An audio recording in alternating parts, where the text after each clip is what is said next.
सादत हसन मंटो जी की कहानी आँखें। कथावाचक निधि सहगल। उसके सारे जिस्म में मुझे उसकी आँखें बहुत पसंद थी। ये आँखें बिल्कुल ऐसी ही थीं जैसे अंधेरी रात में मोटर कार की हेडलाइट्स, जिनको आदमी सबसे पहले देखता है। आप ये न समझिएगा कि वो बहुत खूबसूरत आँखें थीं, हरगिज़ नहीं। मैं खूबसूरती और बदसूरती में तमीज़ कर सकता हूँ, लेकिन माफ़ कीजिएगा, इन आँखों के मामले में सिर्फ इतना ही कह सकता हूँ कि वो खूबसूरत नहीं थी, लेकिन इसके बावजूद उनमें बेपनाह कशिश थी। मेरी और उन आँखों की मुलाकात एक अस्पताल में हुई। मैं उस अस्पताल का नाम आपको बताना नहीं चाहता, इसलिए कि इससे मेरे इस अफसाने को कोई फ़ायदा नहीं पहुंचेगा। बस आप यही समझ लीजिए कि एक अस्पताल था जिसमें मेरा एक अजीज़ ऑपरेशन कराने के बाद अपनी ज़िंदगी के आखिरी सांस ले रहा था। यूं तो मैं तीमारदारी का कायल नहीं, मरीजों के पास जाकर उनको दम दिलासा देना भी मुझे नहीं आता, लेकिन अपनी बीवी के बेहम इसरार पर मुझे जाना पड़ता कि मैं अपने मरने वाले अजीज़ को अपने खुलूस और मोहब्बत का सबूत दे सकूं। यकीन मानिए कि मुझे सख्त कोफ्त हो रही थी। अस्पताल के नाम से ही मुझे नफरत है, मालूम नहीं क्यों। शायद इसलिए कि एक बार बम्बई में अपनी बूढ़ी हमसाई को, जिसकी कलाई में मोच आ गई थी, मुझे जे अस्पताल में ले जाना पड़ा था। वहाँ कैजुअलिटी डिपार्टमेंट में मुझे कम से कम 2.5 घंटे इंतज़ार करना पड़ा था। वहाँ मैं जिस आदमी से भी मिला, लोहे के मानिंद सर्द और बेहिस था। मैं उन आँखों का जिक्र कर रहा था जो मुझे बेहद पसंद थी। पसंद का मामला इनफिरादी हैसियत रखता है। बहुत मुमकिन है कि अगर आप ये आंखें देखते तो आपके दिलो दिमाग में कोई रद्दे अमल पैदा ना होता। ये भी मुमकिन है कि आपसे अगर उनके बारे में कोई राय तलब की जाती तो आप कह देते, निहायत वाहियात आंखें हैं। लेकिन जब मैंने उस लड़की को देखा तो सबसे पहले मुझे उसकी आंखों ने अपनी तरफ मुतवज्जा किया। वह बुर्का पहने हुई थी, मगर नकाब उठा हुआ था।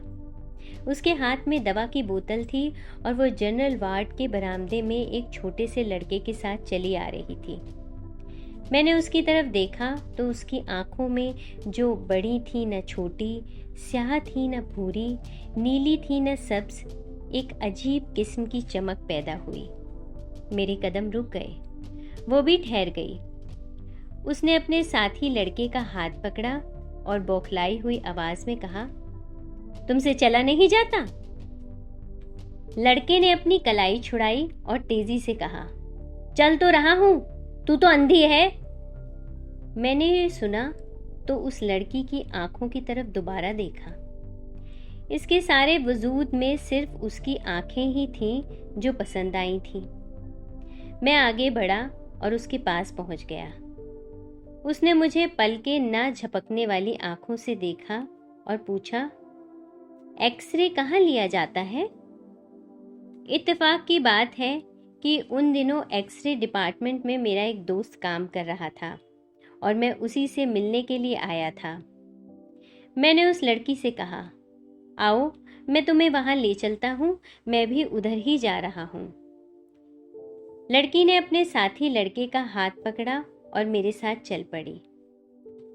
मैंने डॉक्टर सादिक को पूछा तो मालूम हुआ कि वो एक्सरे लेने में मसरूफ हैं। दरवाज़ा बंद था और बाहर मरीजों की भीड़ लगी थी। मैंने दरवाज़ा खटखटाया। अंदर से तेज़ो तुंद आवाज़ आई, कौन है? दरवाज़ा मत ठोको। लेकिन मैंने फिर दस्तक दी। दरवाज़ा खुला और डॉक्टर सादिक मुझे गाली देते देते रह गया। ओह, तुम हो? हाँ भाई, मैं तुमसे मिलने आया था। दफ्तर में गया तो मालूम हुआ कि तुम यहाँ हो। आ जाओ अंदर। मैंने लड़की की तरफ देखा और उससे कहा, आओ, लेकिन लड़के को बाहर ही रहने दो। डॉक्टर सादिक ने हौले से मुझसे पूछा, कौन है ये? मैंने जवाब दिया, मालूम नहीं कौन है, एक्सरे डिपार्टमेंट को पूछ रही थी। मैंने कहा, चलो मैं लिए चलता हूं। डॉक्टर सादिक ने दरवाजा और ज्यादा खोल दिया। मैं और वो लड़की अंदर दाखिल हो गए। 4-5 मरीज थे। डॉक्टर सादिक ने जल्दी जल्दी उनकी स्क्रीनिंग की और उन्हें रुखसत किया। इसके बाद कमरे में हम सिर्फ 2 रह गए, मैं और वो लड़की। डॉक्टर सादिक ने मुझसे पूछा, इन्हें क्या बीमारी है? मैंने उस लड़की से पूछा, क्या बीमारी है तुम्हें? एक्सरे के लिए तुमसे किस डॉक्टर ने कहा था? अंधेरे कमरे में लड़की ने मेरी तरफ देखा और जवाब दिया, मुझे मालूम नहीं क्या बीमारी है। हमारे मोहल्ले में एक डॉक्टर है, उसने कहा था कि एक्सरे ले लो। डॉक्टर सादिक ने इससे कहा कि मशीन की तरफ आए। वो आगे बढ़ी तो बड़े जोर के साथ उससे टकरा गई। डॉक्टर ने तेज लहजे में उससे कहा, क्या तुम्हें सुझाई नहीं देता? लड़की खामोश रही। डॉक्टर ने उसका बुर्का उतारा और स्क्रीन के पीछे खड़ा कर दिया। फिर उसने स्विच ऑन किया। मैंने शीशे में देखा तो मुझे उसकी पसलियां नजर आईं। उसका दिल भी एक कोने में काले से धब्बे की सूरत में धड़क रहा था। डॉक्टर सादिक 5-6 मिनट तक उसकी पसलियों और हड्डियों को देखता रहा। इसके बाद उसने स्विच ऑफ कर दिया और रोशनी करके मुझसे मुखातब हुआ, छाती बिल्कुल साफ है। लड़की ने मालूम नहीं क्या समझा कि अपनी छातियों पर जो काफ़ी बड़ी बड़ी थी, दुपट्टे को दुरुस्त किया और बुर्का ढूंढने लगी। बुर्का एक कोने में मेज़ पर पड़ा था। मैंने बढ़कर उसे उठाया और उसके हवाले कर दिया। डॉक्टर सादिक ने रिपोर्ट लिखी और इससे पूछा, तुम्हारा नाम क्या है? लड़की ने बुर्का ओढ़ते हुए जवाब दिया, जी मेरा नाम हानिफा है। हानिफा? डॉक्टर सादिक ने उसका नाम पर्ची पर लिख दिया और उसको दे दी। जाओ, ये अपने डॉक्टर को दिखा देना। लड़की ने पर्ची ली और कमीज के अंदर अपनी अंगिया में उड़स दी। जब वो बाहर निकली तो मैं गैर इरादी तौर पर उसके पीछे पीछे था, लेकिन मुझे इसका पूरी तरह एहसास था कि डॉक्टर सादिक मुझे शक की नज़रों से देख रहा था। उसे जहाँ तक मैं समझता हूँ, इस बात का यकीन था कि उस लड़की से मेरा ताल्लुक है। हालांकि जैसा आप जानते हैं, ऐसा कोई मामला नहीं था, सिवाय इसके कि मुझे उसकी आंखें पसंद आ गई थीं। मैं उसके पीछे पीछे था। उसने अपने साथी लड़की की उंगली पकड़े हुई थी। जब वो टांगों के अड्डे पर पहुंचे तो मैंने हानिफा से पूछा, तुम्हें कहाँ जाना है? उसने एक गली का नाम लिया तो मैंने उससे झूठ मूठ कहा, मुझे भी उधर ही जाना है, मैं तुम्हें तुम्हारे घर छोड़ दूंगा। मैंने जब उसका हाथ पकड़कर टांगे में बिठाया तो मुझे महसूस हुआ कि मेरी आंखें एक्सरेज का शीशा बन गई हैं। मुझे उसका गोश्त पोस्त दिखाई नहीं देता था, सिर्फ ढांचा नजर आता था। लेकिन उसकी आंखें वो बिल्कुल साबितो सालिम थीं, जिनमें बेपनाह कशिश थी। मेरा जी चाहता था कि इसके साथ बैठूं, लेकिन ये सोचकर कोई देख लेगा, मैंने उसके साथी लड़के को उसके साथ बिठा दिया और अपनी अगली नशिस्त पर बैठ गया। मैं सादत हसन मंटो हूँ। मंटो? ये मंटो क्या हुआ? कश्मीरियों की एक जात है, हम भी कश्मीरी हैं। अच्छा, हम किमवाए हैं। मैंने मुड़कर इससे कहा, ये तो बहुत ऊंची जात है। वह मुस्कुराई और उसकी आंखें और ज्यादा पुरकशिश हो गईं।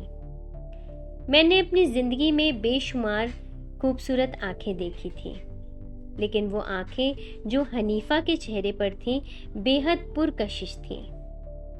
मालूम नहीं उनमें क्या चीज थी जो कशिश का बाइस थी। मैं इससे पेशतर अर्ज कर चुका हूं कि वो कतअन खूबसूरत नहीं थी, लेकिन इसके बावजूद मेरे दिल में खप रही थी। मैंने जसारत से काम लिया और इसके बालों की एक लट को जो उसके माथे पर लटक कर उसकी एक आंख को ढांप रही थी, उंगली से उठाया और उसके सर पर चस्पा दिया। इसने बुरा न माना। मैंने और जसारत की और इसका हाथ अपने हाथ में ले लिया। इस पर भी उसने कोई मुजाहमत ना की और अपनी साथी लड़के से मुखातब हुई। तुम मेरा हाथ क्यों दबा रहे हो? मैंने फौरन उसका हाथ छोड़ दिया और लड़के से पूछा, तुम्हारा मकान कहाँ है? लड़के ने हाथ का इशारा किया, इस बाजार में। टांगे ने उधर का रुख किया। बाजार में बहुत भीड़ थी, ट्रैफिक भी मालूम से ज्यादा। टांगा रुक रुक कर चल रहा था। सड़क में चूंकि गड्ढे थे, इसलिए जोर के धचके लग रहे थे। बार बार उसका सर मेरे कंधों से टकराता था और मेरा जी चाहता था कि उसे अपने जानू पर रख लूं और उसकी आंखें देखता रहूं। थोड़ी देर के बाद इनका घर आ गया। लड़के ने टांगे से रुकने के लिए कहा। जब टांगा रुका तो वो नीचे उतरा। हनीफा बैठी रही। मैंने उससे कहा, तुम्हारा घर आ गया है। हनीफा ने मुड़कर मेरी तरफ अजीबोगरीब आंखों से देखा। बदरू कहाँ है? मैंने उससे पूछा। कौन बदरू? वो लड़का जो मेरे साथ था। मैंने उस लड़के की तरफ देखा जो टांगे के पास ही था। ये खड़ा तो है। अच्छा, ये कहकर उसने बदरू से कहा, बदरू मुझे उतार तो दो। बदरू ने उसका हाथ पकड़ा और बड़ी मुश्किल से नीचे उतारा। मैं सख्त मुतहय्यर था। पिछली नशिस्त पर जाते हुए मैंने उस लड़के से पूछा, क्या बात है, ये खुद नहीं उतर सकती?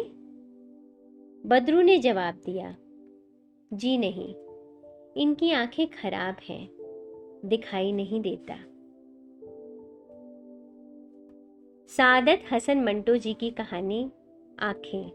कथावाचक निधि सहगल।